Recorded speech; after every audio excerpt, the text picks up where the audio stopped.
Welcome back to the tale of Despereaux. In the last chapter, we met Despereaux. Now we're on to chapter 25, A Vicious Cycle.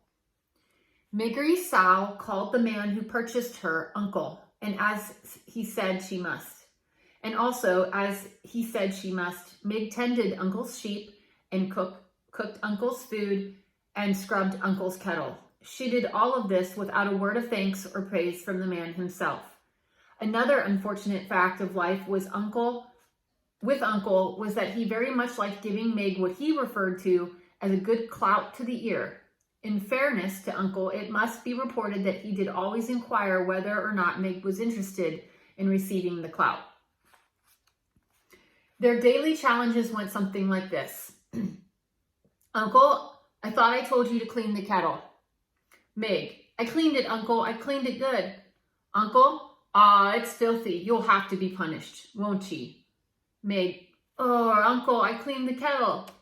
Uncle, are you saying that I'm a liar, girl? No, Uncle.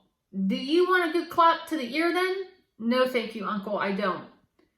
Alas, Uncle seemed to be as entirely unconcerned with what Meg wanted as her mother and father had been. The discussed clout to the ear was always delivered. Delivered, I am afraid, with a great deal of enthusiasm on Uncle's part, and received with absolutely no enthusiasm at all on the part of Meg. These clouts were alarmingly frequent, and Uncle was scrupulously fair in paying attention to both the right and the left side of Despereaux.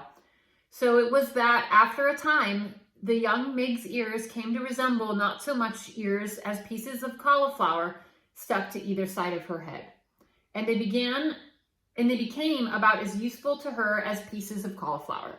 That is to say that they all but ceased their functioning as ears. Words for Meg lost their sharp edges, and then they lost their edges altogether and became blurry blankety things that she had a great deal of trouble making any sense out of at all. The less Meg heard, the less she understood. The less she understood, the more things she did wrong. And the more things she did wrong, the more clouts to the ear she received, and the less she heard. This is what is known as a vicious circle.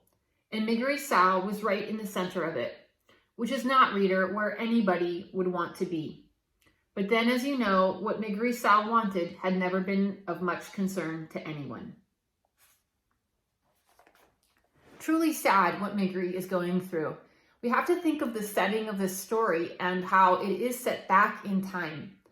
Some of these things would never happen in our day and age.